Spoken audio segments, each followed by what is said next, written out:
Hello, everyone. Shabbat Shalom. I'm rabbinic intern Deborah Ann Standig, joined by Rabbi Hamilton and Rabbi David Starr. And this week, we begin reading the Torah anew with Parashat Bereshit.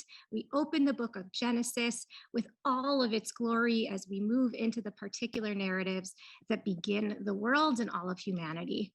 And a curious thing I noticed when looking just at the first couple of chapters of the book of Genesis was the word kara, which means to call, kuf resh aleph, which is used both by God and by the first human being, Adam Harishon, when creating the world.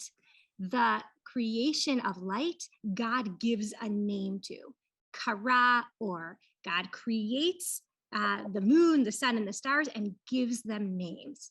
And the same thing happens when Adam has to give names to all of the species that God created. By giving a name to something, there is a reality that is created.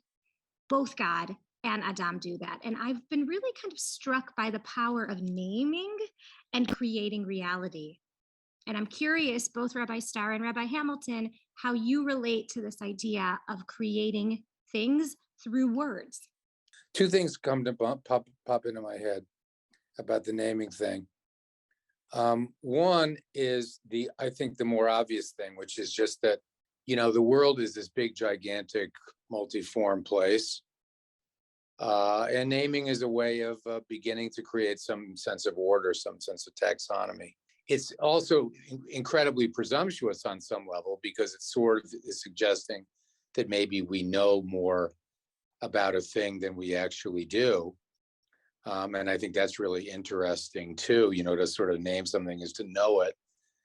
But then the other thing, that's sort of drawn from maybe the more scientific material side of things. The other thing is that, naming things in an interpersonal sense gives us the ability to do what's really important to us as creatures, which is that we tell stories about things that we name. We can have memories about names. Names signify all kinds of things. So again, some of that's about functional, stuff, and some of that I think is about more profound soul kinds of things. I mean, I want to just go a little. I love the points, Rabbi Starr, you're making about names, and I really love the question, Deborah. I want to just highlight the fact that kara becomes a very important way to name Torah. That it's actually called Mikra, right? In terms of the actual way in which we understand Bible classically, and the way that, for instance, the 5-volume work that often concludes most of the medieval commentaries like Rashi and Nachmanides and Ibn Ezra is Mikraot Gedolot, right?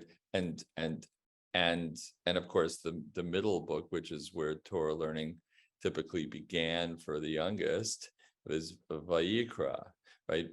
And so in the sense, it's powerful that this kind of association early on that I'd never really noticed until your question brought it forth. It's not just that it's to be in God's image, is to be like the first human doing the kara, the naming that God does from the very dawn of the first day, creating and giving form to light. It's ultimately the way in which we name Torah and Tanakh, and specifically, and the way in which we would often begin Vayikra. As we begin the process of rereading Torah from its beginning, what are the new names? What are the new callings out that we receive? And how can we make new meaning from the listening that we do as we learn? I think that's the question I'd like to leave us with this Shabbat. Yeah.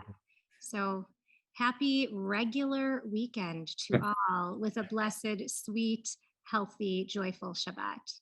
Shabbat Shalom, everybody. Shabbat Shalom. Shabbat Shalom. Shabbat Shalom.